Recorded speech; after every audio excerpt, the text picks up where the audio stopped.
Gold trusted gold buyers తాకట్టులో ఉన్న బంగారాన్ని విడిపించి ఈ రోజు ఉన్న మార్కెట్ ధరకే కొనబడును. మరిన్ని వివరాలకు సంప్రదించండి 7771077720. 15 సంవత్సరాల కాంగ్రెస్ పాలనలో తెలంగాణ ప్రజల బతుకు వేలం మీదకి వెళ్ళి పోయిలబడ్డట్టయింది.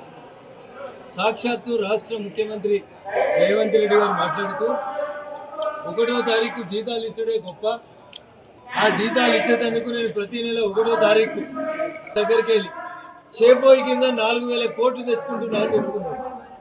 ఇది రాష్ట్ర ఆర్థిక పరిస్థితి. మరి ఎన్నికల హామీల సందర్భంగా కాంగ్రెస్ పార్టీ మేనిఫెస్టోలో 1,00,000 కోట్ల రూపాయలు చంద్రశేఖరరావు గారి కుటుంబం దగ్గరికి వెళ్ళి అక్కిస్తామని రేవంత్ రెడ్డి చెప్తే నమ్మలే ప్రజలు. రాహుల్ గాంధీతో చెప్పించి తప్పుడు హామీలు ఇప్పించి 15 నెలల తర్వాత ఏమున్నదంటే ఏం లేదు, ఇక్కడ ఏం నేను చేయలేని పరిస్థితిలో ఉన్నా అని శాసనసభ వేదికగా ముఖ్యమంత్రి చెప్తున్నాడంటే తెలంగాణ సమాజం ఒకసారి ఆలోచించాలి.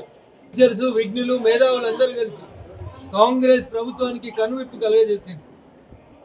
అయ్యా ముఖ్యమంత్రి గారు, మీరు ఏ వాగ్దానాలను అమలు చేస్తామని అధికారంలోకి వచ్చిండ్రో వాటిని అమలు చేస్తారా లేదా గద్దె దిగిపోతారా అనేది ఆలోచించుకొని తెలంగాణ సమాజానికి చెప్పాలని ఈ సందర్భంగా భారతీయ జనతా పార్టీగా మేము డిమాండ్ చేస్తా ఉన్నాం.